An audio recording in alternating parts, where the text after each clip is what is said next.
Welcome, everyone. Welcome to the August 20th, 2025 school committee meeting, the first or second meeting of the 2025 school year. Sorry, I'll get through there. Let's start with the Pledge of Allegiance.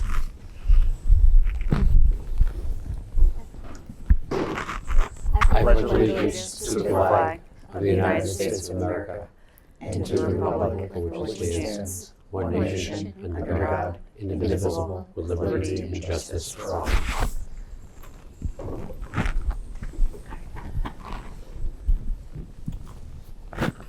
So welcome. The first thing that we have is to approve the August 20th agenda. Does anybody have any changes or additions to that? No? Good. All right. Well, welcome.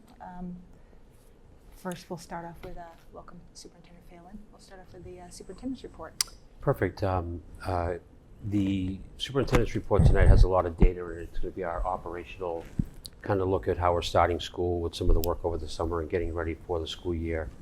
And then we'll have a more academic presentation when we meet after Labor Day with the start of school related to our work with the leadership team and our first day with new teachers, et cetera. So given that this was a data heavy report, I decided to do it on PowerPoint so the data could be saved and posted on the website for our families at home.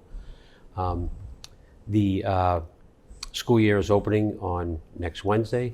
Our first slide, the overview of the week that we have been experiencing this week and next week.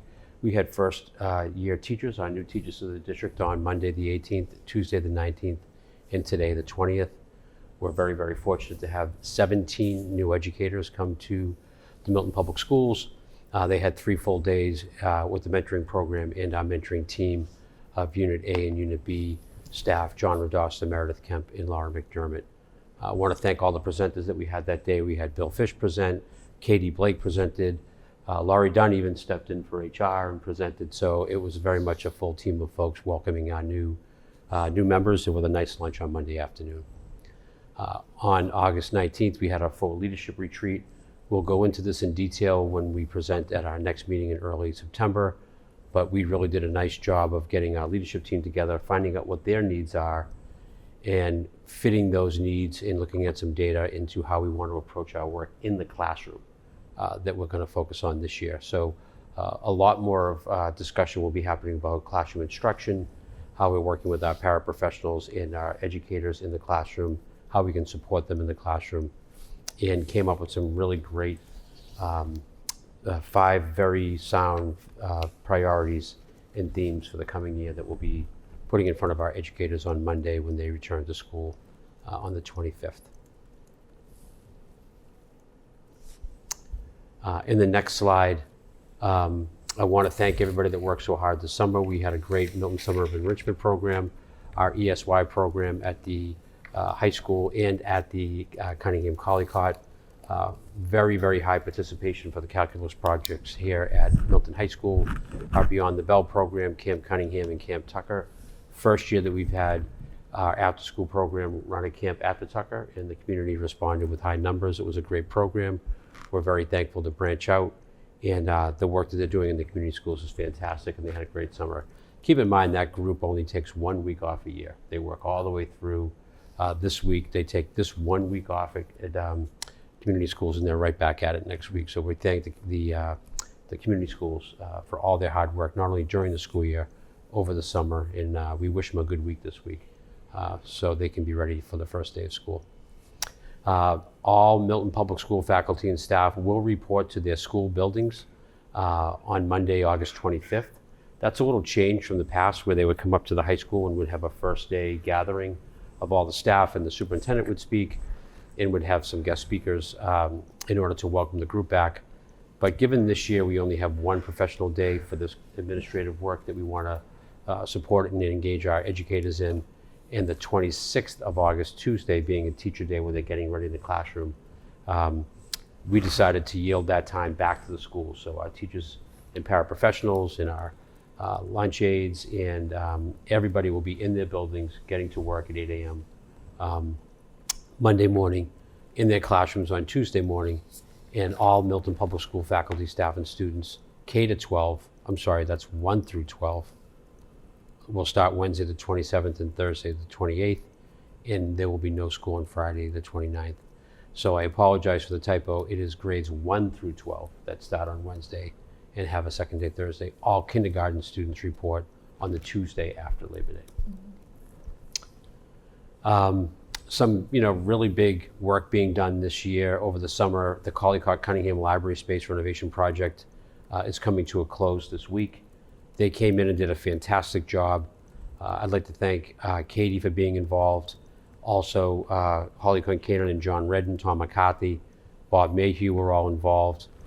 We have expanded the footprint of the Milton Public Schools by 5,512 square feet. That includes 6 offices, 3 large breakout spaces, a large breakout space, 3 classrooms, and 1 teacher's room. This is sorely needed space, and I know that the school committee worked hard. And the administration, prior to me arriving, worked hard to gain more space for the Milton Public Schools. And over the summer, this was completed. The work looks fantastic, and we can't wait for the teachers and the students to see their new space at the Cunningham. This is phase 1 of the work. Phase 2 will happen in summer of '26, when they'll be expanding the attic space into the library use, and we will have a full working library next year at the Cunningham College. This year, our librarian will be going class to class and also has his own space where students can come to him in order for their lessons to be uninterrupted during the school year this year. So the service delivery will be the same. The other consolidated facilities update from Tom McCarthy is a long list of things that have been happening. If you are a baseball family, you saw the parking lot being repaved, so you couldn't park there for a couple of games. We had the elevator fix at the Tucker. We've had some AC units replaced. We've had some painting in the auditorium here at the high school, repainting the floors in the auditorium. Lots of good work by all the capital funds that we have and some of the operating funds for the facilities department, all put to good use, making sure that the school buildings are in shape for the students and staff coming back. I want to thank Tom McCarthy, Bob Mayhew, and I actually want to take the time to thank our senior custodians, who actually do a great job working not only to clean the buildings, but clean it around summer programming, and in some cases cleaning it around summer construction. So all the buildings are ready to go for staff next week and for students the following week. So thank you to the facilities and custodial department. Just to give you a quick glimpse of the enrollment comparison for the end of last year and the start of this year, I want to pause and say that this is not the official enrollment for the Milton Public Schools for the school year. That enrollment is taken by the Department of Elementary and Secondary Ed on October 1st of every year. It's called the October 1 report. We have to put all of our enrollment data in by October 1st, and then DESE takes that snapshot. So that's how we're measured for our enrollment, for any funding pieces that will come to us through the state. So the enrollment is not a done picture right now, but it is a good thing to look at. As you look on the left-hand side, you have the 25-26 as of today. That is in our enrollment in pre-K all the way through grade 13. And keep in mind, grade 13 are the students who stay with us through their IEP service deliveries from 18 to 22. So our enrollment for this school year at the moment is 4,373. Compared to at the end of last year, it was 4,363. A net new amount of students of 10 students. A lot of in and out, as you can see on the right-hand side from the changes. I just want to let the public know and the committee know that that change is essentially the kindergarten coming in versus the kindergarten that's leaving. So the change between cohorts of students, which would be a separate view of this, is actually if you look at the kindergarten in the 24-25 column is 369 last year. Grade K, 369, 24-25 school year. When you follow your eye down to the left and you look at grade 1 for 25-26, it's 372. So that cohort grew by 3 students. That's just another lens into how the enrollment is moving through the district. So we have a net number of 10. We have movement in and out of the district at every grade. And the reason why you see a minus 50 at that kindergarten is because the kindergarten class coming in is that much smaller than the one that just came in last year. So just a good view of the preliminary data related to enrollment. And when we come to the October 1 date, we'll give the official enrollment out. We'll do another presentation at that time. Transportation is an issue that we've received calls about. There is concerns related to the added bus from last year that has been reduced for the budget purposes in this school year. So we just wanted to be very clear with the data and show it to the public and what it looks like related to last year. This school year, 25-26, as of August 13, total students registered is 1,465. Whether you were later on time, the total is 1,465. The total students on the wait list for on-time registrations is 84. The total students waitlisted who were late is 32. And the total amount on the wait list is 116. When we compare that to the previous year, where there was an extra bus, we had 1,466 riders. We had 26 waitlisted who are on time registering, and we had 61 who were on the wait list who were late in their registration, in a total of 87. So we are up with the amount of students on the wait list. It's not a surprise because we're one bus less than we were last year. And I think the dialogue that we had at Finance Committee this morning around, the brief history of how that bus came to being reduced, my short synopsis is, and folks at the table can please correct me, the school committee added a bus halfway through the year in order to address needs in wait lists. And the school committee then supported that for the FY26 budget to keep not only that added bus, but an additional bus to decrease the wait list even further. But as the budget process worked its way through January, February, March, April, May, those two buses were not afforded in the budget. They were the way that you all did your budget last year in terms of level service versus needs versus need-based budget. The need-based budget had two buses in it, more than we have right now. And due to the fiscal concerns, not only was that second bus reduced, but the original bus was reduced. So we're back to 2 years ago transportation bus level that had wait lists then, and currently it has wait lists now. So we understand the plight and the concern that represents for the 116 families. This is mainly a Pearson High School issue because the state law says that we have to give rides to students on buses K-6 who live more than 2 miles. But the law also states that we don't have an obligation to do it 7 through 12, although we make every effort to give everybody a bus who needs it, where we can and how we can, when the fiscal conditions are better than they are right now. Community schools update. Again, Martha did a great job this summer. Wanted to give some real good data on where we are with after school. We are starting the school year at full capacity at the Collycott, Cunningham, and Glover, 150 students each. In near capacity at the Tucker, 130, and we have spots to fill, I think 10 available spots at the Tucker. We are still actively hiring due to staff departures and reduced availability. Current openings include group leaders, instructional aides, kindergarten educator, and one assistant supervisor. So this is an advertisement. If you are watching the show and you would like to work for the after school program, Martha is an incredible leader. The hours are 3 to 6. And if you are watching this, or you're older, high school or college age child is watching this, anybody and all people are welcome to apply. Your help would be appreciated, and it's a great place with a great atmosphere. And it could be a school right in your neighborhood that you could walk to. Enrollment wait list for the current year at Collycott has 150 daily. There's 177 total enrolled, waived with varied schedules. We have 24 on the wait list. The Cunningham has 150 capacity daily, 177 enrolled, 24 on the wait list, and 12 were offered alternative attendance, meaning not full-time, but maybe separate 2 or 3 days a week. Glover has 150 spots available with 170 folks enrolled, 31 on the wait list, and 2 are offered alternative attendance.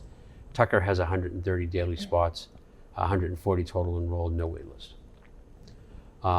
Lottery trends compared to last year is a significant increase in grades 1 through 5 applicants. There was a decrease in K applicants at all sites except for Tucker, which saw an increase of 53%. And all lottery applicants were granted spots. All K lottery applicants granted spots. The demand and the increase by site, we have a 32% increase in demand at Collycott, 16% increase at Cunningham, 9% increase at Glover, and a 27% increase at the Tucker. So we will reevaluate. I think it will be a good time early this fall with Martha to evaluate what is the impact of the lottery policy that we put in place, I think last year. How has it changed the experience for our families? I had one conversation with a gentleman who was really worried because it's a year-to-year experience for those folks. It used to be in the past that when you got in K, you were okay all the way through. So that felt like a good, consistent experience for those folks who were fortunate enough to get into kindergarten. However, the inconsistent experience for folks previously was those who were new to the district and they didn't have a chance to get into the after-school program. So there was an equity access issue there.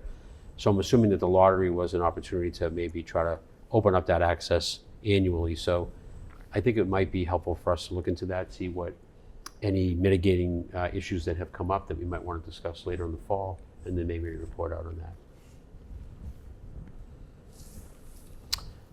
Lastly, reestablishment and residency, and I don't know why the slide came out like this, but it is what it is tonight.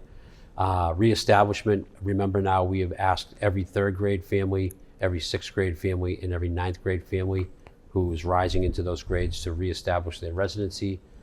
Serena Burke has worked hard. I want to thank the high school office staff, and I want to let folks know that we brought back Marty McKenna, who was probably the most popular person in the Milton Public Schools for the last 10 years, back these last 2 weeks to help get through these folders and communicate with families and make sure that everybody has an understanding of what they need to re-register for school this year.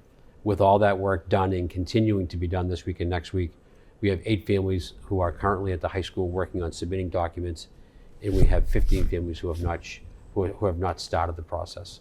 So we have a total of 22 potential families who are out there getting ready to bring paperwork in, and hopefully they do. Pierce Middle School has 4 families who are currently working on submitting documents and 18 families who have not started yet. Grade 3 families across the elementary school, 6 families are working on completing the process, 4 who have not started yet. Keep in mind that we have sent out 4 communications on this issue to every single family who is reestablishing. The most recent communication was on Monday morning. That communication states that if you don't have the material in by Friday, we may not be able to let your child start on time because we just might not be able to process the paperwork in that crunch period of just a few days. So we're asking families for their patience. We ask them to please submit the documents so we can process and have their child start as soon as possible and hopefully on time. But we want to make sure that we're letting folks know that that is not a punitive timeline. It's really about being able to process that last minute rush of folders. So we will be completing folders and getting back to people on a 1-by-1 basis so we can get as many folks to start school as possible. The registration of new students, we have 12 registering at Milton High School who have pre-registered and not completed any forms. We have 4 families working on completing registration. Therefore, we have a total of 16 potential registrations still out there for Milton High School. At the Pierce, we have 11 families pre-registered but have not completed the forms, 2 families who are actively working with staff on their registration packets, a total of 13 who are potentially registering at the middle school for the school year. And at the elementary level, 12 families have pre-registered and have not done anything since that. 4 families are in process with us working on their packet, a total of potentially 16 students prepared to enter the schools. I want to thank Serena Burke for her work on this, and Brad Spindle, who also works on this. We have been hand placing every single elementary student to make sure that they first have a chance to go to school in their resident district school, but also if those school classrooms are full, we are moving folks to a school close to their home that has a better class size. So the sheet that you will see for elementary schools should have a balanced set of class sizes across grades and across school. We feel class size is important. We don't want any school having a lopsided class size in either grade 1 or grade 5, so we're balancing that for academic purposes for our students. And that is my superintendent's report. We'll post that information and data on the website with the school committee materials, so folks can review it at their leisure as well. I had one question or comment. So I know in addition to for the transportation, I know that there have been questions about the routes. So Katie, would that be, if there are concerns about routes or questions around that, would those emails go to you?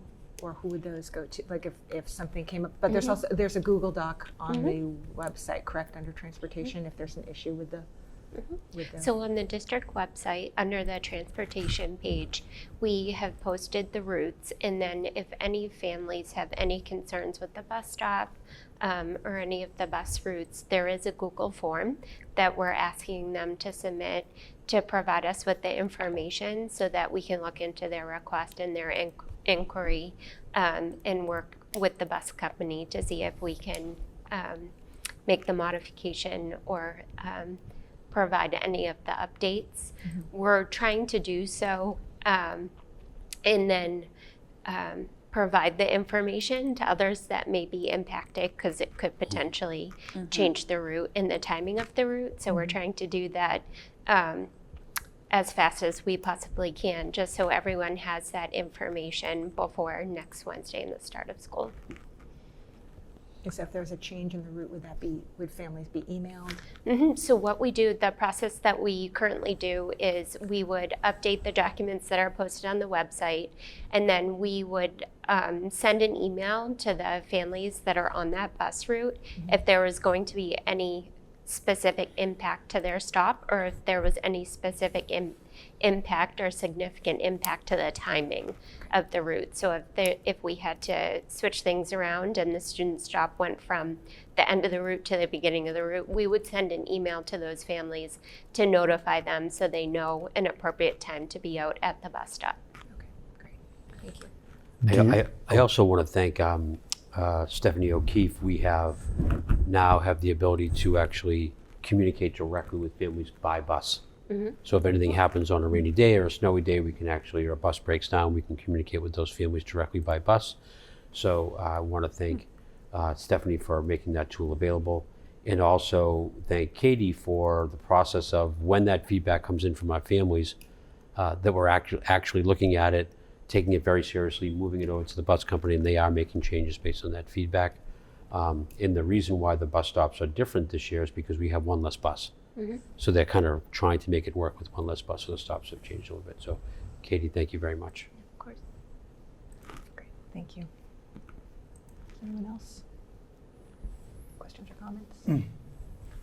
Yeah, just really appreciate the presentation, walking through all these aspects. Hi. Couple things that stick out to me. One, enrollment. Last year was our second highest enrollment in Milton's history. This is projected to be higher than that, so we'll have a new second highest enrollment in Milton's history. You're talking about the current first grade? I'm talking about, total. Oh, total enrollment, gotcha. Like the highest ever was 2020. And since then, last year was the second highest. Now, if this surpasses it, will be the new second highest ever. Unfortunately, it's good news that people want to come. Rough news from a space perspective.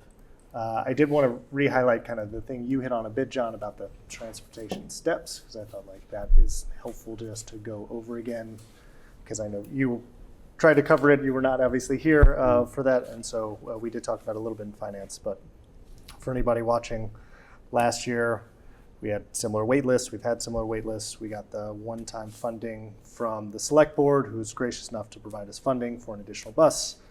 As we moved through the budget process, we identified the desire to try and eliminate the wait list as like a priority for the district, and included that in our needs-based budget request. In the conversations around the override, that needs-based budget with the select board quickly was kind of informed that that was not feasible. We went down to level service, where we maintained the bus that we added last year, and then when the school department was asked to cut the budget for this year below level service, the $700,000 cut, it was at that point that we removed the additional bus that was added last year. And to the point you made, John, why we are at the bus capacity we were for the prior school year, FY24. That's kind of the timeline of walking through. I think it, again, stinks that we are not able to support all the families who want space on the bus. And we knew that that was a need and a problem and try to work through that with the budget process. But given the need to actually cut below services that we provided last year, I think that's where we landed of we needed to cut things that were not mandated, given that the transportation, as you said, is not mandated for students above grade 6. So that's something I just want to make sure we were clear on. I'm interested to hear, I didn't actually, for the lottery, and I'm kind of going through your slides as we did this, for the after-school program, my experience wasn't that it was like a kinder lottery. The thing we introduced the lottery for was because it used to be a first come, first serve. Like if you got in, when the application window opened, the thing we were solving for, like the application window opened at 5 o'clock or 12 o'clock on a Tuesday. If you got in there from 12 o'clock to 12:05, you got a spot. If you got in there at 12:10, you were waitlisted. So that was the thing the lottery was intended to address, was not have it be a first come, first serve. I don't think we've given preference for prior enrollments even in the last few years. So it might have been a few years ago that changed. And I'm not sure if any of us were around for that. But yeah, would always be interested in figuring out, as we've done, how we could further strengthen that program to similar to the transportation, like how do we get people off those wait lists and provide more services that the community is requesting. So I appreciate all that context and the detailed context about registration, and that's just all very helpful and insightful data, so thank you. You're welcome. Do we think is the rate limiting factor on after school enrollment about space? Or is it also about, I'm just noting how many people they're still hiring? So after meeting with folks, it's about space. It's also about quality staffing, hiring those staff, training those staff, quality programming, quality ratios, and also making sure that because we are open to any student who wants to come. Some students may come with other needs that we need to provide support for. All of those factors are why the growth and the scaling up of it needs to be done thoughtfully. It's not about just let's get another room and see if we can hire some more folks. It is a very well-run program. It's not just babysitting. There's some good work going on with those young people, and it needs to be done in a way that's safe and high quality, and we want to make sure folks can be trained. So I'll be meeting probably at the end of September to think about how we can set some goals that we might want to approach over the next few years for increasing capacity, but it would have to meet the conditions of all those things being done at a high level. I think we did increase capacity last year, and then obviously just continuing this year, but the demand increase, those percentages you shared are shocking. Canceled out what should have been a helpful increase in capacity. Is just like a net. It's continuing to not meet the demand. Yeah, I think Martha does a wonderful job. She interacts with Katie very well, and the principals very well, and we'll be monitoring our ability to scale up over time, and we'll be probably coming out in November with some summary statements about where we are and what we want to do moving forward. If I can just speak to kind of the financial piece. So community schools is a self-sustaining program, meaning that the revenue or the fees that we're charging our families, that is the revenue that we use to support the program. And as a part of the expansion of the enrollment numbers that we overtook over the last several years, we also made some modifications to the pay scales so that we could really try to recruit and retain and hire employees to be able to staff the programs. And I think as we look at the next 3 to 5 years and just talking about the scaling and the additions, we also just have to be mindful of some of the changes that have happened in the past, and just ensuring that we continue to ensure that it is a self-sustaining program.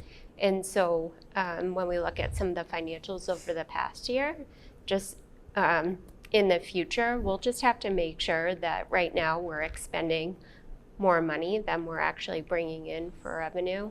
And so if we continue to just try to increase capacity and hire at the rate that we've done, it may impact our ability to remain a self-sustaining program. So I just wanted to mention that from the financial side, because I know at one time we had a significant balance in that account, and that's just no longer the case. So just another consideration for the program.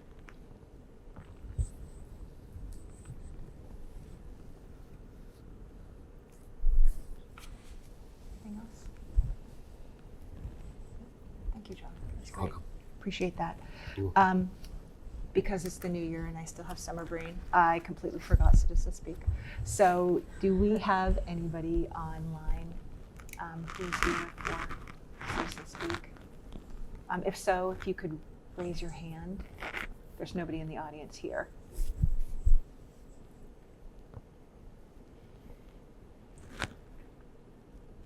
Doesn't look like it. No hands. All right. And we will skip Citizen Speak. Great. The next is the chair's report. So I have two things under this. One is, the first is the update on the school committee retreat. We had that school committee retreat on August 6th. John joined us, as did Katie Blake, and Assistant Superintendent of Teaching and Learning, Carla Cosa, joined us as well. So it was great to meet her. It was her second day, so I think she had about 8 hours under her belt. So it was great for her to come and join us. The first half of the meeting, John provided a number of the updates of things that he's been doing since he hit the ground running on June 1st. And then the latter half of the meeting is when we began to look at the school committee goals and begin to brainstorm around some of those. We got some work under that, some work on that. We definitely made some traction on it. We have more work to do in upcoming meetings. One of the things that we did address, and that again we need to discuss in upcoming meetings, is the prospect of extending the superintendent's term for a second year, so not the interim superintendent's term. So talking to John about that and talking about that as a school committee. There was a lot of discussion around that. I think many of us feel that there's been a lot of great work so far in a short amount of time. I think we're a district that's had a lot of instability over the last 5 years, so having a second year with the same superintendent would be great and provide some stability to the district, especially given the budget challenges that we've had. And also, I think we've all found, in addition to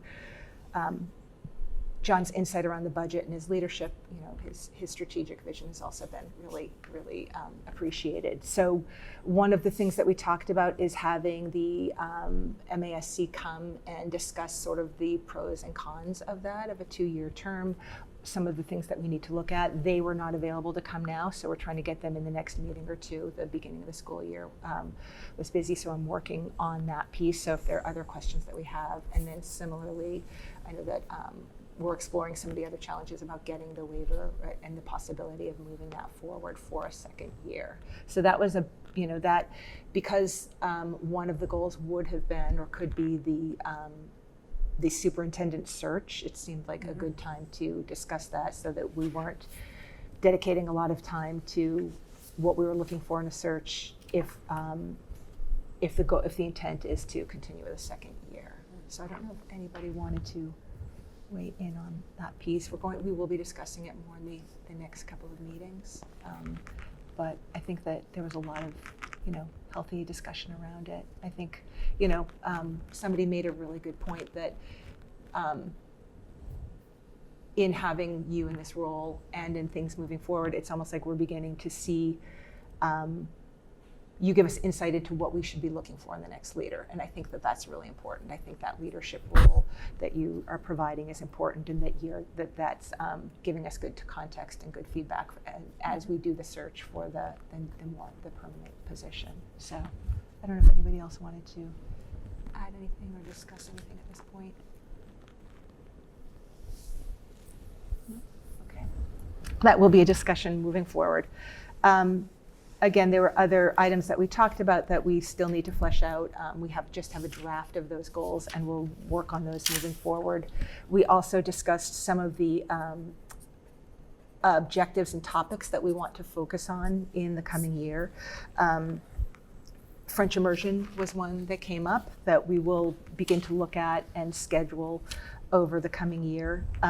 We also talked about looking back at, addressing the achievement gap and some of the information around that, and also looking at some of the ELA curriculum and the curriculum moving forward, so having presentations around those things. But again, we'll continue to flesh that out as we move forward. But I think it was just a great opportunity for all of us to come together, kick off the year, really look back at what we achieved last year, and then begin to set the stage for the coming year. If anybody has anything else you want to add to that? Oh, right, maybe for this. For now, After you finish yours, you might want to go back to the vote for the school. Oh, right. Is that on there? Yeah. Okay. Okay. So that was the update on the retreat. Again, we'll look forward and finalize those objectives, our goals moving forward. The one thing we have to do, we have a couple of votes to do. The first is we have to, if we can approve the minutes for that school committee retreat. I don't know if everybody got to review those.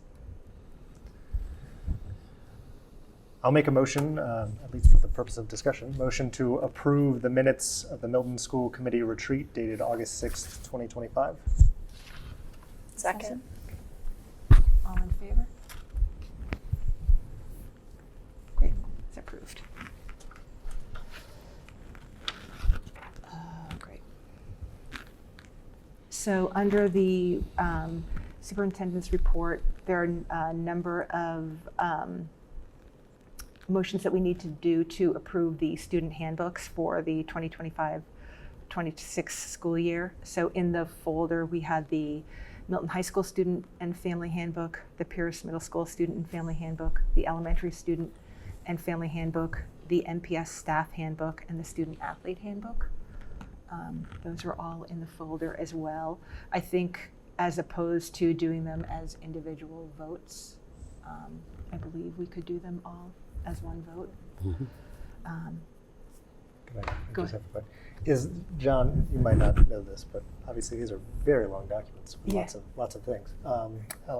Do you know what, if anything, like substantial has changed in any of these from last year? And I guess another thing I might flag is, would there be a way on an annual basis to almost have like a kind of Summary. of changes page at the start of it to say like, hey, this year we updated this policy within the student, because for families who have Right. read through, and there's probably not a whole lot who've read through every single policy, but families who are somewhat familiar with it, having at least that, forcing anybody to like figure out what we've changed on an annual basis, I think is just too much. So something that says like, oh, we updated this student access policy, then families know, okay, let me make sure I understand what that is. Versus just rereading through the whole thing and hoping they remember what changed. So that's a great idea, and we can implement that change for our next year's kickoff with the handbooks. The major change in the handbooks was the response to the Supreme Court case related to parents being able to opt out of certain curriculum. That Supreme Court case did not provide any guidance to school districts across the country. So the Massachusetts Association of School Superintendents teamed up with the Massachusetts Association of School Committees and the Department of Elementary and Secondary Ed, and provided some guidance that was suggested to put into the handbooks. That information was reviewed by our council as well, and we provided that language in the handbook this year. So that was the only, from my understanding, the only major change from last year to this year.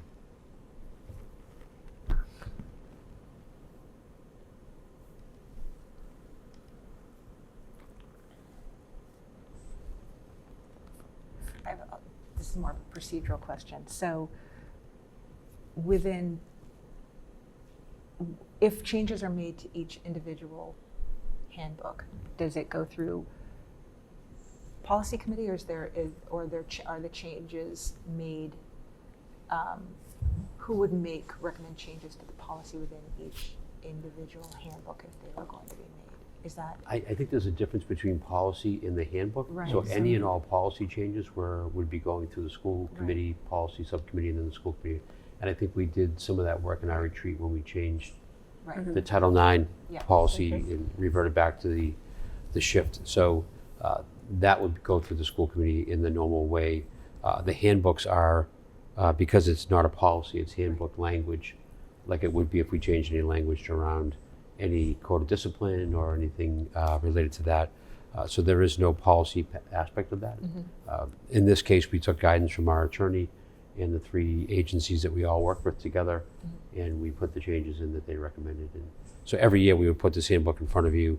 Into Mark's point, which is a good one, a cover sheet saying, here's some of the changes we made.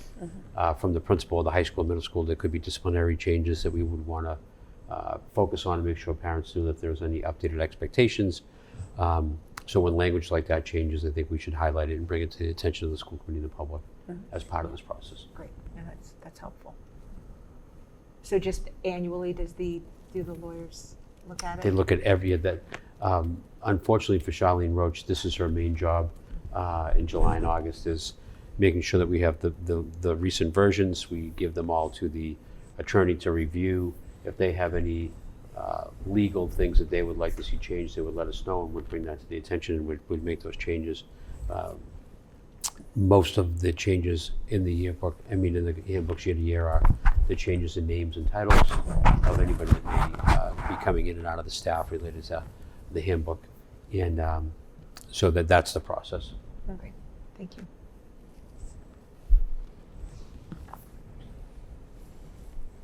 Any other questions?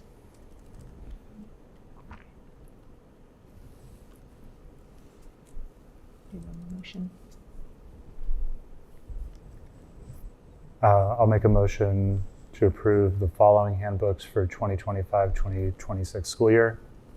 Milton High School Student and Family Handbook, Pierce Middle School Student and Family Handbook, Elementary Student and Family Handbook, MPS Staff Handbook, and Student Athlete Handbook. I'll second. All in favor? Great, it's unanimous. All right, I'm making sure I'm not forgetting anything now. Not a stellar first meeting, I apologize. Great. We will now move to the Finance Subcommittee reports. Great. We met this morning. We also met a couple weeks ago on the 6th. One of the big topics we have been discussing is one of the things we've mentioned we were going to be doing when we were talking about the budget stuff last year, which is the Q4 closeout, how FY25 ended, and then the school department's work to evaluate that against the FY26 budget through what Katie has called kind of a recasting to make sure that we feel confident about where our budget, how our budget is constructed for the current fiscal year and how that will meet the needs of the district based upon kind of how the fiscal picture closed out at the end of last year, and to highlight any places where we were over and have some concerns or have some updating kind of developments within costs related to supporting students, things like that. So obviously we finished the year with the additional $1 million request that was granted by town meeting and warrant committee, supported by warrant committee and the select board, which was fantastic. That was a slight increase from our original projection, 700.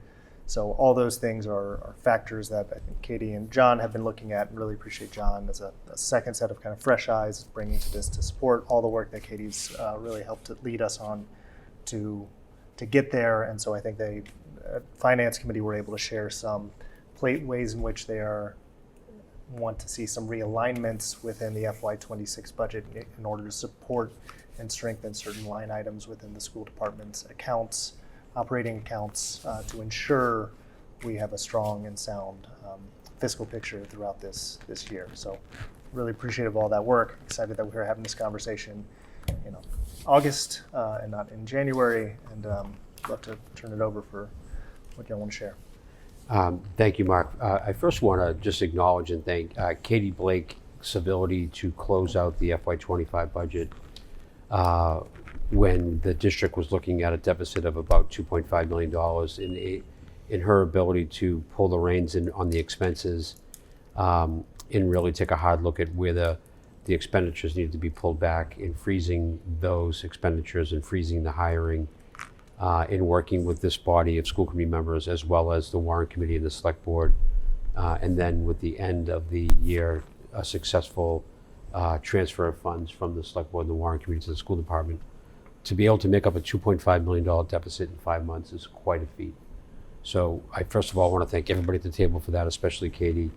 And then to have the town take the incredible measure of supporting the schools in the town with a $9.5 million override is an extraordinary feat, especially with the amount of votes that it got in the consensus of the community to want to support the schools in the town.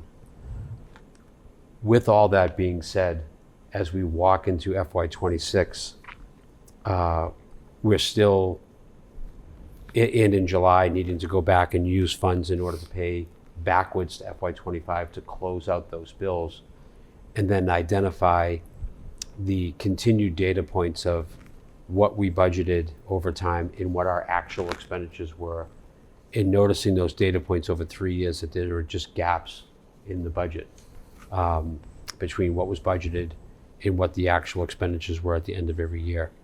So we know that we asked the town for a big lift in getting an override. So the town did their job, the community did their job. The other part of this is now our job to make sure that we can fiscally be responsible and steward those dollars in a way that our budget is solvent at the end of this year. And that means looking at the expense side of the budget. We have to look at how we spend our money, how our resources are deployed, and make sure that we have enough funds in the budget lines that we know are going to have actual expenditures that reach a certain amount. And the only way that we saw fit to be able to recalibrate and realign money within those lines in order to make sure that our utilities line had enough money, that our Unit D payroll had enough money, because we have a few more folks there that we need to have in place for us to support our students. There are several lines that needed shoring up. We decided to have agency in this work and actually reallocate the funds. And the funds that we were going to reallocate had to come from somewhere. So we started to look at our payroll and our staffing level, which is about 80% of our budget. We looked at our non-salary items as well, materials and supplies that affect the classroom. And we had several meetings over the summer with the principals, central office team, eventually the leadership team as well. We met with the Milton Educators Association to make sure that we were walking down this path of trying to save money and potentially impact staff. And it resulted in our unique ability to look at the vacancies that we had available every time a vacancy became available and decide, do we fill this with a new teacher or new educator? Or do we pause and not fill that vacancy to see if we can save money in order to reallocate it to some other line in the budget that needs it? A lot of the vacancies that we had to fill. 4th grade teacher at Tucker, 5th grade teacher at Tucker, 3rd grade teacher at Collycott. Special educator Pierce, special educator at Collycott. I mean, everywhere that a vacancy was available that had students in front of them, that we had to fill those positions. Those were not negotiable. But there were other positions that we felt, as we reviewed the data and the service delivery, that we could pause for a year and use those dollars in other ways to support the budget so all students have what they need for the school year. We are fortunate that we had 7.5 vacancies that we did not fill. And I'll go through the list for the folks on the table and at home. And we also had one position that we reduced, but that person who was in that role was offered another job within the district that we needed to have filled.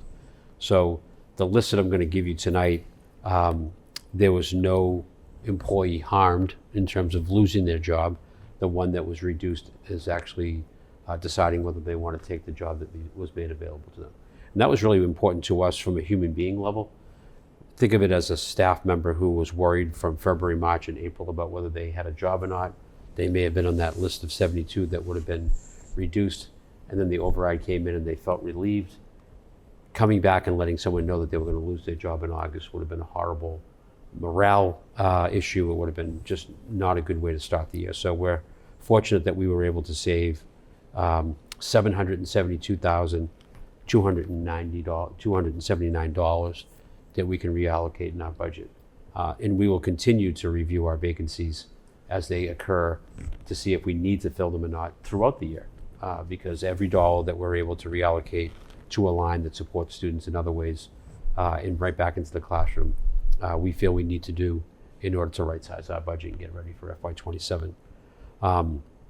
With that said, I sent out a memo to all staff today, letting them know that this was taking place, that we had a meeting this morning and we got preliminary approval through the sub-finance committee to move forward with not filling these vacancies. Again, we are not reducing anybody. Everybody has a job.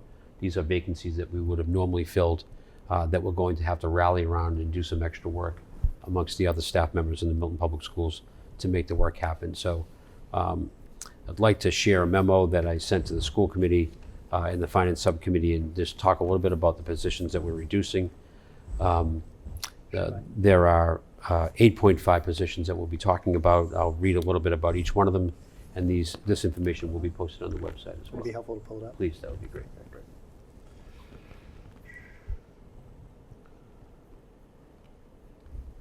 Sorry.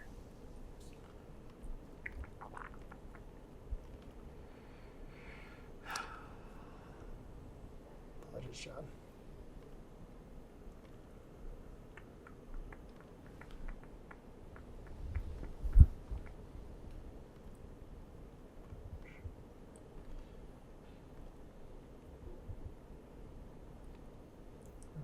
This is what they're saying. This is what they're saying. Great.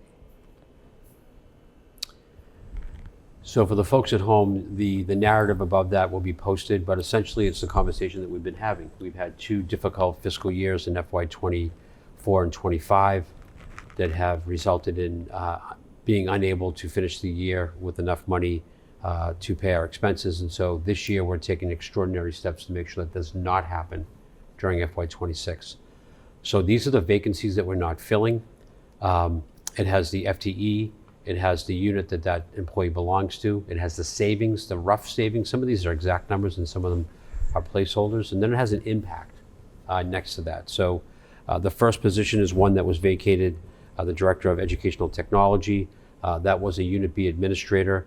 The salary related to that position was roughly $140,000. This is the position that supported educational technology for teaching in the classroom. This position was essential during COVID because we were all remote or hybrid, and the skills and the technology and the applications that were needed for teachers to execute teaching and learning during that time was essential. Now that we are in a post-COVID environment, we want to reevaluate that position.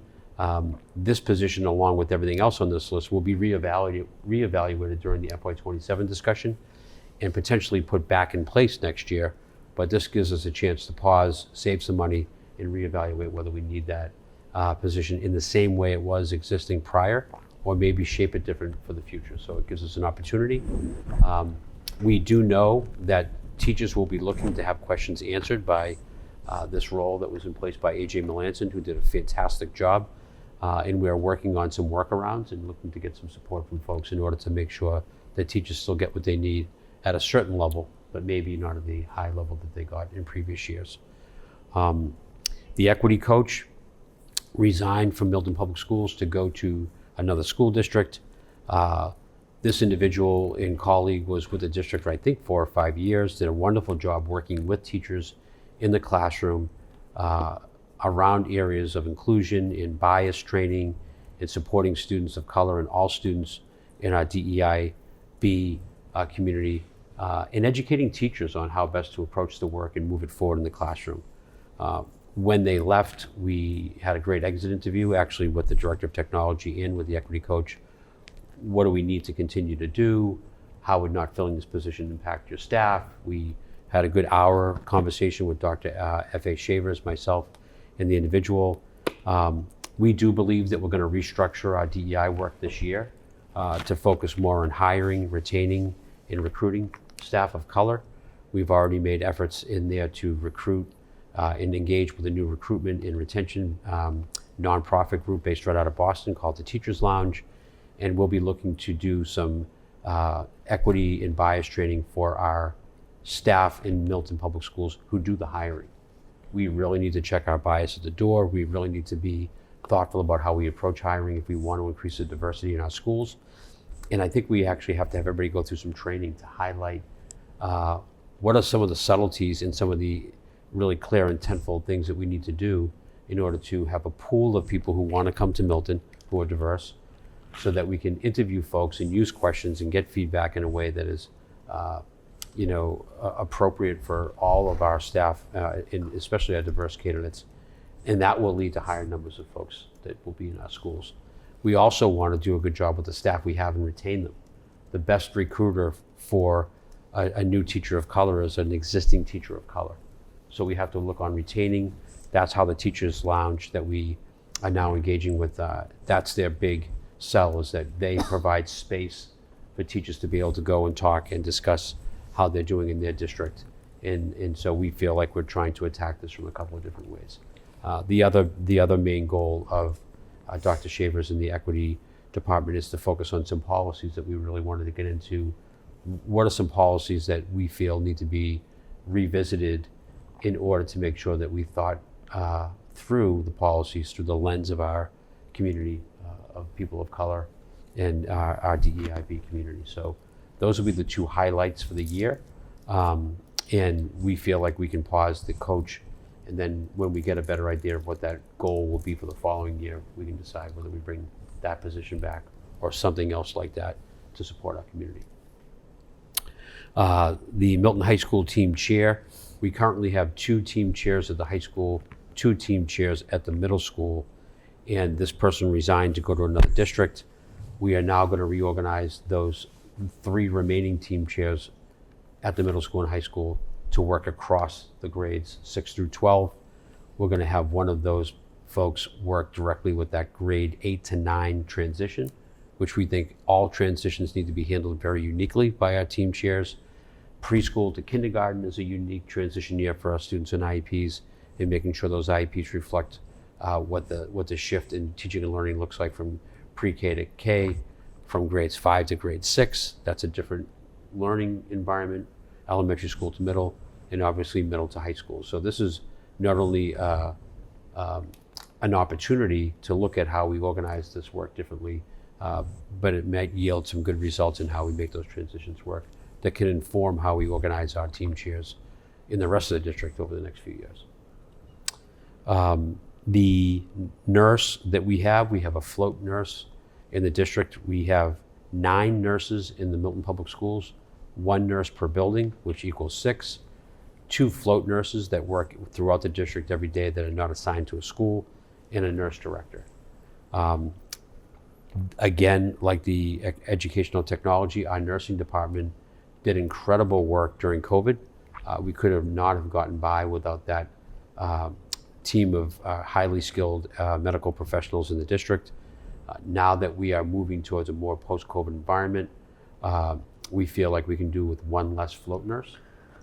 That individual will be offered a job with a student who needs a full-time nurse in the district, so we do have a place for them to go. So that individual will be made whole if they decide to stay in Milton Public Schools, but the second float nurse will be reduced to just 1 float nurse, which is a savings of roughly $89,000. We have a building sub at the preschool that didn't seem to work out last year. We're not filling that position for next year. There's only a few staff there. They can access the daily subs and the building subs at the Cunningham and Collycott. There was a special education position at the Glover that was no longer needed, and we were thinking about moving that position up to the high school. The position became vacant when someone left and resigned. We thought we would try to create a sister program of a sub-separate program at the high school. The number of students that are going to populate that program were not really warranting a full FTE. And we felt like if we combined programs at the high school and gave them support through a adjustment counselor, because some of these students needed a therapeutic support, that was a better learning environment for them to be able to access high school. And so we were going to provide that service delivery as opposed to adding another class. So those students will be in a program at Milton High in a classroom that will be supported by 2 teachers, 1 paraprofessional, and an adjustment counselor. So we feel like there's plenty of support for those folks to be able to be at Milton High and have their IEPs met during the school year. Again, that special education position was at the Glover, and it was vacated, and they did not need that at the Glover. The custodian and overtime budget will be reduced by $30,000. We believe that we can make that reduction because we have been understaffed for several months, and the overtime was needed in order to clean the buildings. Those 2 positions have been posted, and we really felt it was important to have our custodial department be at full staff instead of not filling one of those vacancies, because it's an important role. And if we are full staff, we think that our overtime budget will be able to take somewhat of a financial reduction because we're fully staffed and we no longer need as much overtime. So I want to thank Katie for doing that analysis between, do we not fill one of the vacancies and take that dollar amount and have that be the savings, or do we want to have a full staff, make sure our schools are clean, and then do the analysis of overtime. So we're very fortunate to think that we're going to have that $30,000 to add to that total as well. The Assistant Director of Student Services is a position that was based at central office to work with Danielle Wetmore, the Director of Student Services. That position was vacated during the school year early in the fall and has since been vacant. We posted the job, we had a search for the role, and in the end we decided not to fill it. And this pauses a little bit for us to really take stock in, was that a good decision or not? Our special ed and student service department is one of the most important departments in the district. They handle our most vulnerable populations of students and our students who need the most care. But when we looked at the workload that Danielle Wetmore as the director had, over the last 2 years, she was not only the director of student services, she also took on the registration role for the district. She took on the residency role for the district. She took on EL for the district. She took on nursing for the district in guidance. So part of the rationale of being able to go without this position and maybe fill it at the following year was to redistribute some of those other tasks that she's responsible for and realign those to other folks in the district. So we are taking the residency role from her. We are taking the enrollment and registration role from her. We are giving her support for the EL at the elementary and the secondary level. And we're working on how we may be able to reorganize the nursing department and maybe have that come under someone else. Our sole goal is to give her everything that she needs to be successful this year, because it's such a vital role to the district. So we've made some accommodations on the other side of that. So we appreciate Danielle's willingness to have that role not filled. And it was a significant savings to the district. Getting down to the speech pathologist, we had originally had a 1.0 speech pathologist resign. In looking at the caseload across the elementary schools, we feel that we only need to post and hire a 0.5 as opposed to a full-time position. That savings would be about $49,675. We do have enough staff on hand in order to meet the needs of our students who have speech in their service delivery. And keep in mind that folks like speech pathologists, OT, physical therapists, et cetera, are really able to go across the district and meet the needs across schools. They're not just school-based, they're need-based. So if we need to redistribute folks in the district already for speech or any other service delivery, we will do that. And if we need to add to that 0.5 at any time during the year because the service delivery numbers go up, we would come back to the school committee and ask for permission to make an increase in that person's FTE. Ironically, the person was not interested in the full-time job and is very happy to have the 0.5 job. So we got a high level, high quality individual because it was a half-time job. So right now that feels like a good win for the district and a savings as well. Lastly, there was a French building sub that also didn't finish the school year, left in the middle of the year. With that position being vacated, the building subs in the schools and also the daily sub pool would continue to be the support mechanism when a teacher in the French program is out, just like a teacher in the English program.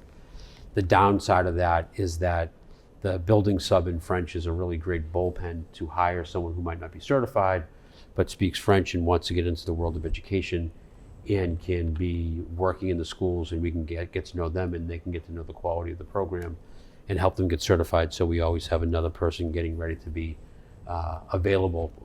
It is hard to recruit and retain our French immersion staff. It's a very unique program. So we would absolutely rethink that position for the FY27 budget because it provides layers of good things to the district other than just being a substitute teacher.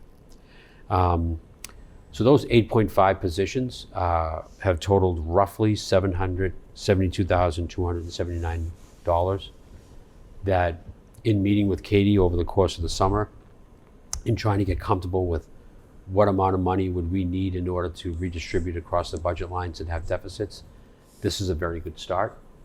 This is also the shift in culture that we don't always have to ask for more, that we can actually look within our budget in order to redistribute and rethink how we want to prioritize what we need for students and how we want to deploy the resources towards what is best for students each year. So I think this is a good exercise that we want to be thoughtful about as we get ready for FY27. These dollars do not go back to the town.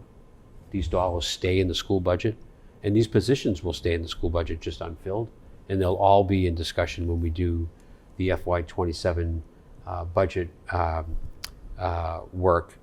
And quite frankly, that budget work for FY27 will provide a lot more time for community and stakeholder engagement and feedback. This was an unusual and unprecedented step in order to make the budget reduced in a way that would assure us to be successful. Normally, these kind of reductions in not filling positions would be a larger conversation with the school committee, a larger conversation with our staff, and with the school community. So we promise that conversation will happen for FY27, and I would not be surprised if some of the positions on this list will be back on our faculty and staff for the FY27 year. So I want to thank Katie. I want to let you know that a lot of assistant superintendents for finance are really good at the finance part of the work, but Katie's ability to sit in all these meetings and also be an educator and speak to the front of the house and the back of the house when it comes to the budget and understand the need and the value of the positions that we were filling and not filling, and being a strategic member of that group was very helpful, because then when we're trying to do the budget in a way that's, we know that we have someone in charge of the budget that not only knows the numbers, but also understands the value of each of the positions that we're talking about. So the ability to have someone of Katie's skill set, not only as a business person, but as an educational lens into the work and the leadership team has been very helpful. So thank you, Katie, for that work. Great, thank you. Anything, not to put you on the spot? Okay. No. Again, really appreciate it, John, and for other members who weren't there at the Finance Committee meeting this morning. Again, this is a lot of what we talked about. Appreciate John walking through. I want to just really appreciate the detail with which, John, you can speak to these matters and like getting in the weeds. I've always really appreciated about Katie and how, as you've said, she like helps bring us along and educates us about these things. But I really appreciate you leading on this, both with like the impact to kids and the impact to staff, and thinking about that as we ensure financial stability, as you talked about. I did just want to like highlight one thing you mentioned at the start, which is like we were doing this to shore up line items. I can see some people saying like, isn't that what the override was for?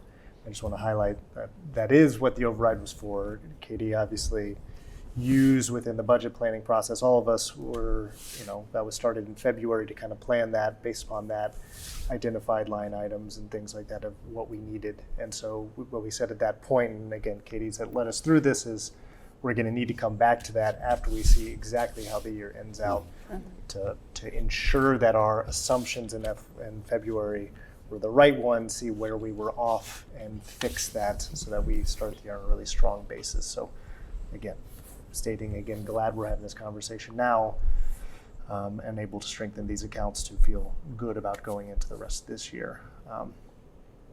Just on a side note too, personal one, I appreciate the statement around the Teachers Lounge, the partnership. It's a great organization. I know we work with them at our school. Devin Morris is the founder. I know him. He's an exceptional guy and has become really a leader in this area and in the Boston surrounding area. So really excited that we're partnering with them for that recruitment and hiring retention work. Any other points about that discussion that any of the other finance committee members want to? Well, there are two things I'd like to say. One is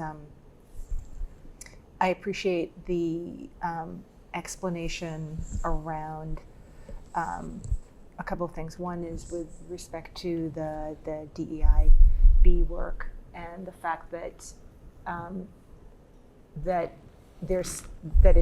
we're not saying that this work is being, that we're not doing the work, that the focus, talking about where the focus is with respect to the hiring, and that it's that's still very much a priority, and looking really at what the strategies will be and the focus would be in the coming years. So I think that that's important to know that that is still very much a focus. I think the other thing that I found very helpful, and refreshing is, when we've gone through this and you have that great big spreadsheet where they're, especially when you look at positions like a speech pathologist, or you look at even like the team chair or some of those roles, recognizing that having a sense of what their caseload is and matching those services to the IEP. I mean, I think it's a level of work that needs to be done that isn't always necessarily done. So seeing all of the work that you did, I feel, it makes me feel a lot more confident that we aren't removing people or services from students who need them. And that's definitely reassuring. And also the philosophy around the team chairs, I think that makes a lot of sense with those transition periods. I think that sometimes those are areas where kids get lost when it's that handoff from 8th to 9th or 5th to 6th or pre-K to K. So I like the fact, or I appreciate, I should say, the fact that there was a strategic lens to it as well, recognizing what positions weren't being refilled this year. So thank you for that. You're welcome. And I'd add a couple of minor things. I first just really appreciate the transparency in this effort from both of you, both on the process that you went through with your leadership team and that what you're doing with the school committee today and with the public.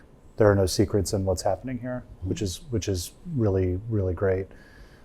The second thought I have is just, the budget reallocation that you're proposing here represents about 1% of the total school budget, which 1% is not that much, but when almost your entire budget is fixed costs that can't be realigned, this is actually an enormous amount of money to free up and put toward budget lines that are at risk. So I think it's a lot of really smart moves here. These moves are not without risk, and we've been transparent about what that risk could look like. But I think in order to get the budget, this year's budget, in the right place, it's worth the risk. So thank you both. And to share from a process perspective, what we are doing right now is, again, looking at the staffing. As John said, the positions we're not going to refill, and the school department is looking for kind of the school committee to vote to support this direction. We are going to need to come back after the Q1 where Katie and John will identify where the money is going to be reallocated in terms of the specific line items. We're not voting on that today. So that reallocation will need to be voted on by school committee. But what I think they brought to us at Finance Committee, and we voted unanimously to support it at Finance Committee, is just ensuring that the school committee is kind of aligned on this as a direction, specifically around these positions being unfilled, And again, mostly I think John's urgency was in ensuring we're doing that before the start of the year, because then that obviously affects staff more and that affects kids more. And so those are the kind of 2 steps we'll be taking. But any questions any members have further on this?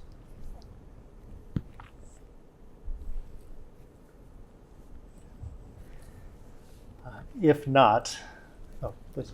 I was just going to say I appreciated the opportunity to listen in and participate in the discussion this morning, and I don't want to say more than's needed. It's already been said, but I think this approach is it is what we need right now, and I just am thankful for the thoughtfulness because there are so many implications for each one of these decisions, and I think I'm really looking forward to the FY27 budget process where we will be able to continue considering these implications. But I appreciate your naming so clearly, what your process was, your thought process, and looking for all those sort of win-wins, ways to save the money that we need to save in the short term while mitigating a harmful impact, or at least opening up an opportunity to sort of think outside the box in a way that could overall, even enhance what that department or even position might be able to contribute starting in a future year. So I think the messaging around we're pausing these is important for the community to understand that is what's happening, rather than the reductions, rather than the things you explained. But just having been here over these past few years of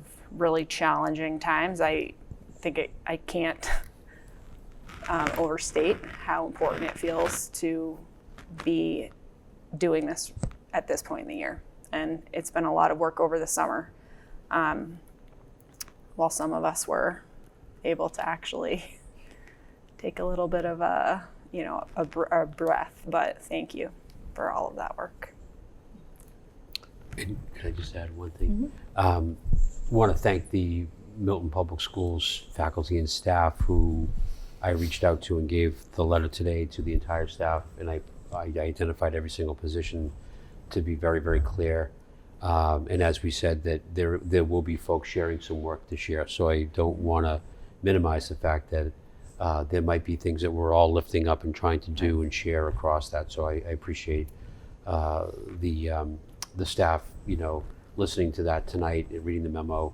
And then for further communication and clarity, I will be sending a letter to all families and staff tomorrow, summarizing tonight's meeting and the hopeful approval after the vote that will be making these transitions and realignments and not filling these positions. So again, as we said in our finance committee, we want to be proactive with what we're doing. We want to be very clear and transparent with what we're doing and why. And so that communication in the website for the finance committee is up and running by this week. Thanks to Stephanie O'Keefe, and all these documents will be proactively posted there for folks to review as well.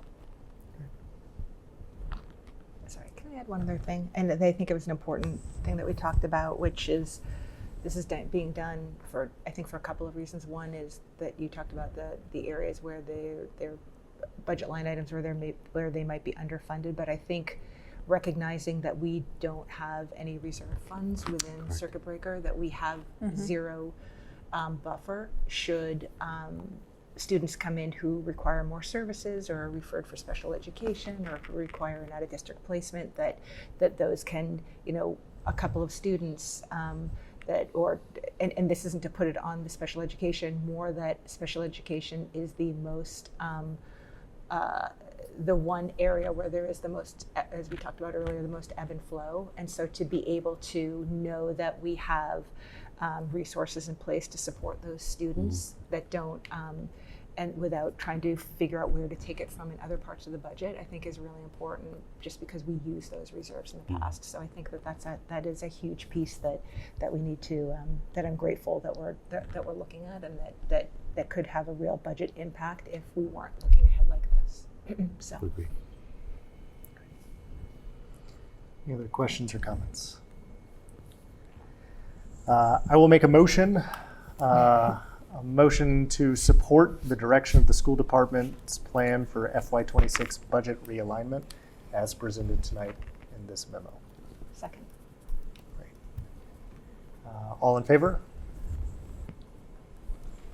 Unanimous. Thank you very much. Again, thank you, Katie. Thank you, John, for your work on that. Next item for finance is the joint budget committee. And so was it been called the Tri-Board Budget Coordination Committee? I believe it's called the Budget Coordination Committee is the final name. But essentially it's what we talked about through the kind of override process and mentioned it's established by the select board. They've established it. They've appointed their 2 members. It's actually the 2 members of their finance committee are on it. They've also appointed a member of the public. We have 2 members that we can appoint and a member, an at-large member from the public. So those are votes that we need to take and appoint to that committee as we do other committees. It is online for residents to look at, for us to look at on the town website.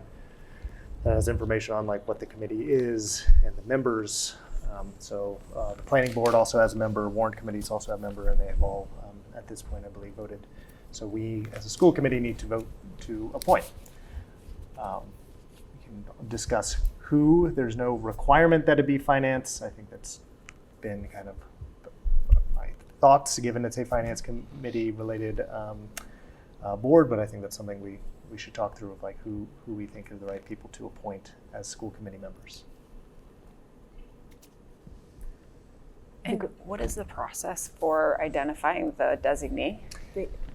They've opened up a place where you can apply to it for that position, I should say. And I reached out to Nick Milano. He is on vacation this week, but to see if they've gotten applications for the resident designee. So once we have that, then I think we would go through a similar. And maybe with the climate action, Yes. that's like a similar process. Yes. So we could look at those together. Yeah, it's a good flag though for anybody who's watching or listening to Right. this. The ability to apply for these committees is on the town website. So please go and apply for, again, the 2 we get to appoint is climate action, and this one we have some designees we can appoint. So if you are interested, please apply.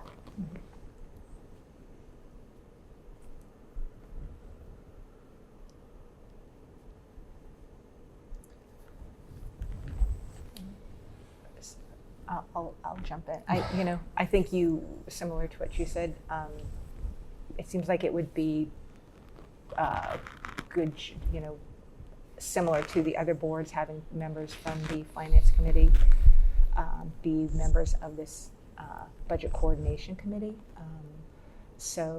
I don't know if anybody has other thoughts around that. I think just because you're in all of the meetings and you're, reviewing all the budget documents, et cetera, it's not, nobody else really has to get up to speed if they're not able to participate or attend the finance subcommittee meetings. So to that end, I would be nominating Mark and Nathan, assuming that people agreed that they were finance subcommittee members.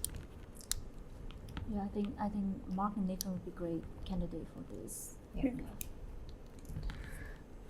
These will be public meetings, so anybody can attend who would like to, and obviously anything discussed at that would be brought back to Finance Committee, which is cross-posted, and would be brought back here. Reminder that this committee has no voting authority, Right. policy passing authority. It's merely to share information, ask questions, and then bring that back to the voting authority, which would be, in our case, the school committee as a whole. And I don't know if this changed, but I know in the last document that I read, they were talking about this would be for a 1-year term, and then they would, as a committee, determine whether or not it made sense to continue forward in 2027. So it's sort of almost like a pilot program, if you will.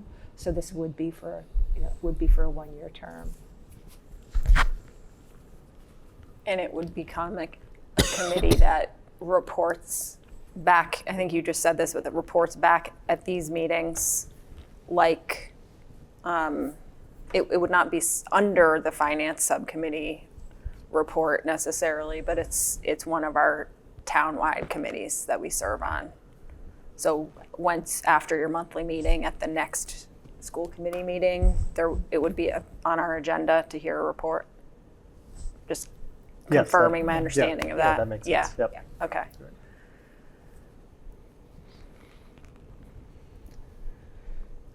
I agree. It makes sense for finance committee members to be on it because by definition, you're informed up to speed on what I presume will be discussed. There's no concern. I will accept the nomination if you accept. Yes. So at least for the purpose of discussion, I'll make the awkward motion I'll make a motion to appoint Mark Loring and Nathan Hutter to the Milton Budget Coordination Committee for fiscal year 2026. Second. Great. Any further discussion? Okay. All in favor? Great. That is checked off. Next thing is the approval of vendor warrants. There's a lot. So we have to close out some vendor warrants from fiscal year 25 that were reviewed and signed over the summer.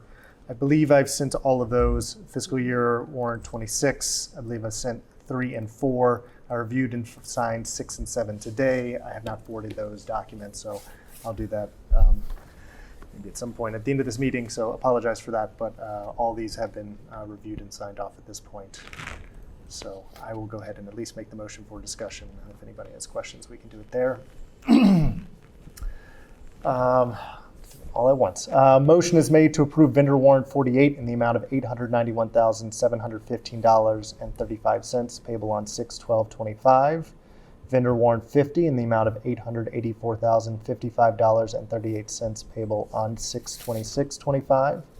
Vendor warrant 51 in the amount of $578,184.49 payable on 6/27/25. Vendor warrant 52 in the amount of $186,000.20 payable on 6/30/25. For fiscal year 26, approving vendor warrant 3 in the amount of $83,466.07 payable on 7/10/25. Vendor warrant 4 in the amount of $203,836.02 payable on 7/31/25. Vendor warrant 6 in the amount of $542,239.44 payable on 8/14/25.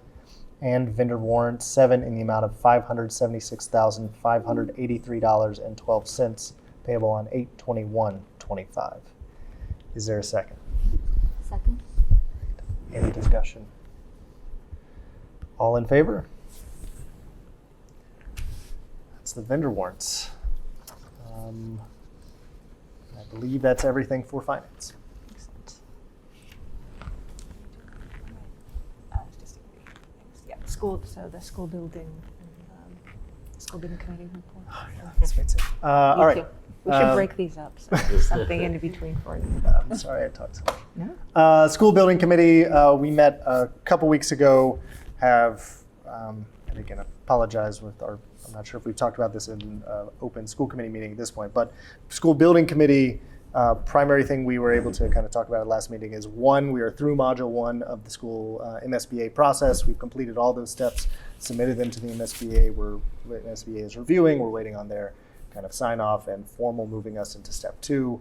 We were supposed to have 180 days to complete that. We did it in much, much less time than that because it started in May and we've completed it by early July 31st. So I think that's like around 90 days. So it's great. Really appreciative of every member of that committee kind of pushed that along and all the work John and Katie did to kind of get some documents together with Tom and the principals, things like that. So thank you. Other thing that was discussed at school building committee, and I forwarded it to y'all, is the warrant article that school building committee reviewed related to changing the reverter clause in the land swap. So just for the background, the land swap legislation around the land identified for the school building project back in 2023, I believe, spring town meeting in 2023. That was passed. It had a 5-year reverter clause at that point, saying if the school building project construction did not begin within 5 years, the land would revert back, so that it was not just kept in perpetuity and was put back into conservation if it wasn't to be used. We were moving on a good timeline for that through kind of the school building committee process until we hit the acceptance into MSBA. It's obviously great news because that means some funding for the town. The downside was it meant the process slowed. It was delayed kind of significantly. We've had to slow down and obviously are just module 1. So the concern is, based upon kind of the best timelines as Sean has laid out for the committee, is that going through the MSBA process within their timeline, that it's going to run us right up against that 5-year reverter clause. And I think the idea is then to say that, you know, the intent of the reverter clause is to ensure that the project doesn't die and the land sits kind of unused. And so given that we are in the MSBA and that's now dragging out a little bit longer, is to extend that reverter clause, not remove it, but just extend it. And the plan presented was just to extend it another 5 years, given that was the original amount. And so that was a vendor warrant article that was proposed. School building committee reviewed that, voted unanimously to approve it, to move it forward with the warrant committee. Sean and myself will be in front of warrant committee on Monday discussing that warrant article as a part of the fall town meeting in October. So that is something that we should discuss from a school committee perspective. Is not a warrant, but given it's related to the school building project, typically we have discussed any warrant articles related to that and voted to either lend our support or not. That's typically something that town meeting likes to hear from the school committee, our stance on a school building committee warrant article. So we don't have a vote on that tonight. We'll have a vote on that at a future meeting, but wanted to at least begin the discussion, see if there are any questions, comments, concerns. If we really need to, I could probably ask Sean to come here. But otherwise, I can also kind of gather information. Nathan and I can gather some stuff and try and answer it and bring it back to y'all. But if the committee would really like to, I'm sure Sean wouldn't mind. He's always amenable. Anything I missed from that? No, very thorough. Too thorough. Any questions folks have on that warrant article? Okay. And I've sent the language to everybody, so if you haven't had time to read through it, you can. If anything comes up, let us know. But that's the only change. It's essentially, the language is a little bit long because it's, I think, most of the same language from the original warrant article, but just that timeline has been adjusted. Okay. I think those are the primary things from the school building committee. There's some other things we're working on related to enrollment projections and things that we expect that MSBA is going to need as we continue to move through their process. The module 2 is where we start actually being able to rebuild the construction team, essentially, with the architect and the OPM, things like that. So that is really, after that module is when we'll have kind of the team back that we had before we got into MSBA to start re-looking at the designs of the project, and that kicks off in more earnestness. That is it for the school building committee, unless there are any questions. Is the feasibility, there's a feasibility study piece of that. Is that going on, what module is that in? Do you know? So it'd be module 3. Once we get the design team, then when we get to module 3, we start looking at the designs again. And so we'll look at, obviously, based upon the proposals we put towards MSBA that was accepted by MSBA, we'll look at the upper middle school design as we have. We'll need to look at an elementary school, an additional elementary school design as the committee did before I joined, but we'll need to do that again through MSBA. And potentially some other things that we can look at as well. So MSBA will kind of walk us through and say exactly here are the different things you'll need to study and produce a report on, and then ultimately share that to say this is why we are wanting to move forward with this type of project based upon kind of the studies we've done. Thank you. When are we going to hear back from MSBA about this first phase? That's a good question. I'm not sure. Again, we've completed it like well in advance of the allowable timeline. We're still trying to move other work forward that we know they are going to be needing to not totally pause. But I think we expect to hear in the next month or so. But it's yeah, I'm not 100% sure. So I can also follow up with Sean. I know he's like reaching out to them, connecting with them. They connect with Nick and maybe with John. I'm not sure. And so try and figure out if we've heard anything and have a better timeline for our next meeting. I think it happens through their board meetings, right? So the That's it. approval will happen at the next board meeting, There you go. which I don't know when that is, but that's that's the milestone. Their board, their board meetings? The MSBA Yes, board MSBA's. meeting, they'll review our Submissions. work, our submission for phase one, and then vote on it, I assume. Next meeting is scheduled for August 27th. So Next week. Week away. we'll see if they discuss and They're discuss probably us. not going to discuss it until the 180 days deadline. Right. They shouldn't. They shouldn't need to wait the 180 days. Taking- Anything else? That's it for. That's it? Unless you have Nope. anything else. Great. So the next thing is agenda items for the next meeting. I would like to follow up with the MASC around the discussion around the extending the looking at a second term for your role, for the superintendent role. So Okay. reaching out to them. Yeah. We're trading emails and looking at that, and just to have them come in and address any questions. We can have further discussion around that. Is there anything else that people have coming out of this meeting that we want to include? Obviously, we'll have an agenda meeting, but if there's something coming out of this that we want follow up on, or We'll have a finance committee meeting. right? Before that, we will not have a school building committee meeting. But we should have a further discussion on the warrant article. We'll see if the committee can potentially hold a vote in case the committee's ready to vote on Okay. that. We might possibly have, depending on what Nick says, there might be a vote. There could conceivably be a vote on the community designee. Do we need to speak with them live here or just review? I have to look at that. Okay. For the designee, Yeah. we didn't for at least, I guess we probably could, but for climate action, when we appointed that person, we just reviewed and then discussed the different resumes that were submitted and we'd appoint.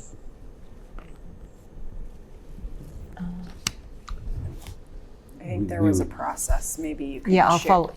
You can share. There might be a Yes. process of like independent review and sharing top candidates Yeah. to Amanda. Yeah. We'll have facility advisory. No, we No. don't need till the 15th. 15th. But we So should we'll be looking at our probably, goals. Talk Okay. about reaffirming the members at the start of because the members from the community that are on facilities. Mhm. So, because I know haven't done that Yeah, we haven't. process, so I don't really know if that's done here at a meeting to reaffirm the members of facilities. Or if does that just happen at the facilities advisory I think it meeting? should. It would It's be like here, anybody else, right? any other committee. Yeah, it would Yeah. be here. Okay.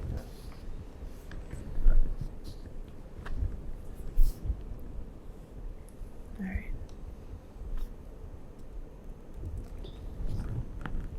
Any other subcommittee? Will you be? No, you wouldn't have had any. The plan, you guys. Oh my gosh, Student. procedure. The Policy. policy. Thank you. That's the word I'm thinking. That's That also won't. on the 15th. That's on the Yeah. 5th. Okay. Yeah. Well, I was just so at our next meeting, we'll be looking at our goals that we drafted. Yes.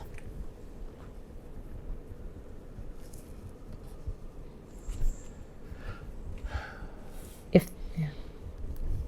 Yeah.